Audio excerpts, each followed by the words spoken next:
you might find the images in our next interview upsetting. Michaela Fialova believes the hunting of African animals is vital in order to prevent overpopulation of the species. She posts photos of her kills on social media. Michaela has even earned herself the nickname the sexy Huntress by selling risque photos of herself on OnlyFans, and claims all proceeds are used to raise money for animal conservation. Well, we're joined by Michaela now, live from the Czech Republic. Good morning, Michaela. Lovely to talk to you. So what came first, animal conservation or killing them? Well, the conservation, it's always about the conservation in the first place.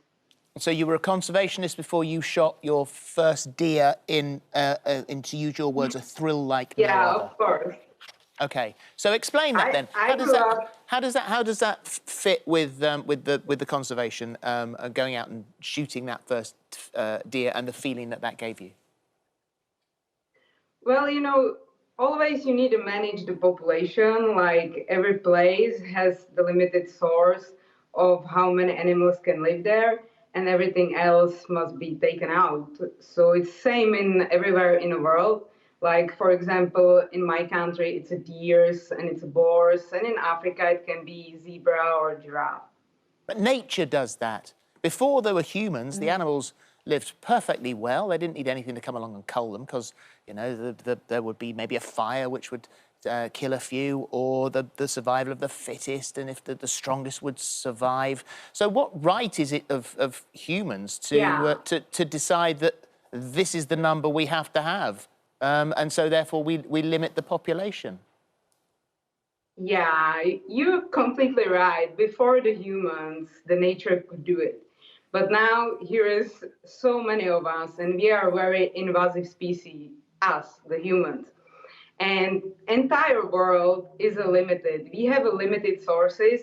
It means if our species growing up and it's all over and we need to eat, we need a space to live in, we're removing animals. So basically in this time, with this much humans on a planet, the nature can't manage by itself. Let me just jump in here and clarify this then in that case. The reason you are conserving these animals and killing them is because you are allowing more space for more humans to inhabit where they would live. So it's essentially they're being killed because we're taking their space. Well, you know, it's not this easy. Like, to understand conservation, you have to study in the universities for years. And it's not so easy to explain in 10 minutes in a TV. But basically, yeah, that's it. If there is more people in a planet, then there will be less animals. And the purpose of the hunters is we try to manage the population. Like, we take the weak ones and leaving there the strong ones. So at least we play for time, and that's it. You know, as we will grow as a humans, we will lose all animals in a future. Like, according to IPBES, there is 1 million animals facing extinction in the next decades. Okay, so Michaela, sorry to cut you. If that's your theory, what happens then when it's all humans and no animals? What do we eat?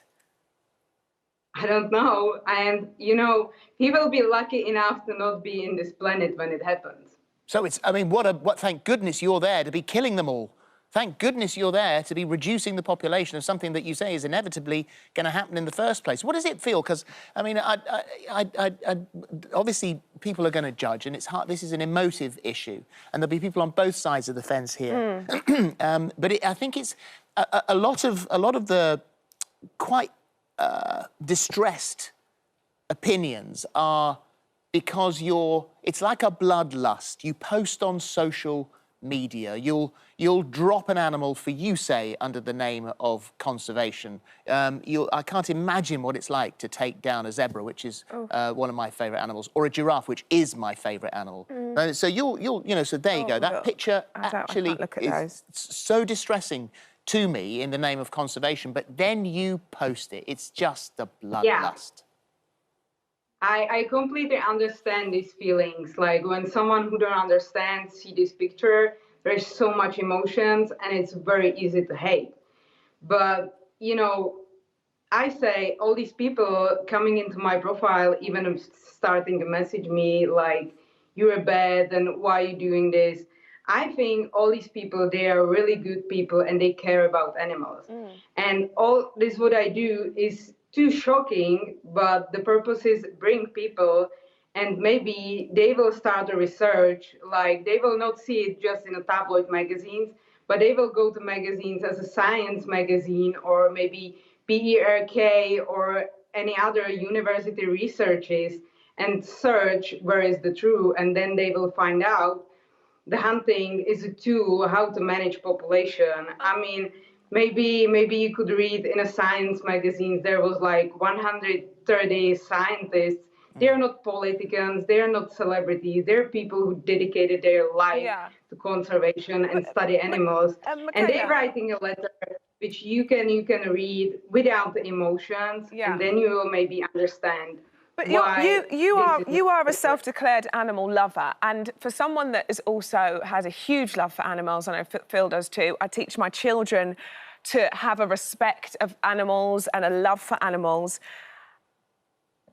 Do you not feel? But what is love animals to you?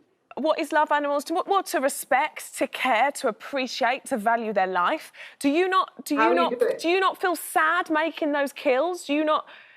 Is that not something that comes very hard to you to do that? Yeah, it is. It is. You know, as long as you're not psychopath, you find it's always hard. But it's still better. For me, for example, I don't eat the meat from the supermarket for many reasons. One of them is I don't want to see animals to suffer. Do you eat the meat? Yes. Yes, I absolutely. do. Yes. Yeah. And this is the. Where do you take that? That's a very sound argument. But I don't. You know, I don't.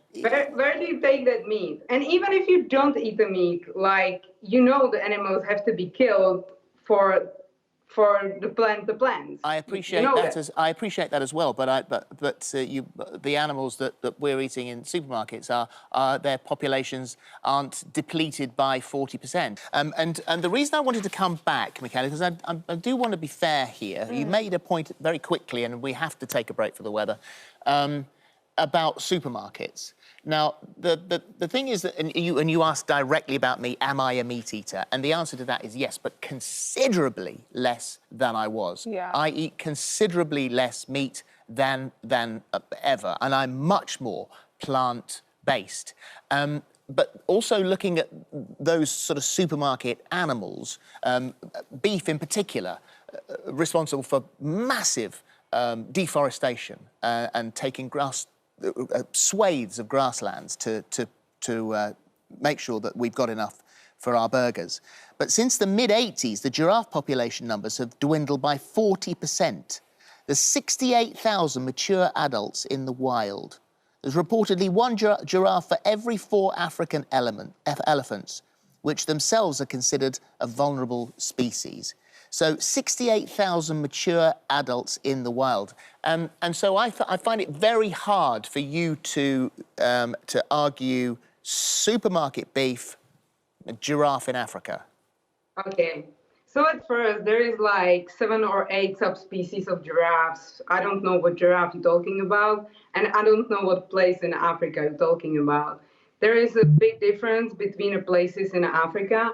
And as you could see in my videos, for example, in my Instagram, I was posting there about the giraffes because it's so many emotions with them. But the thing is, if I have a certain area and there is so many of them, I can't keep them there.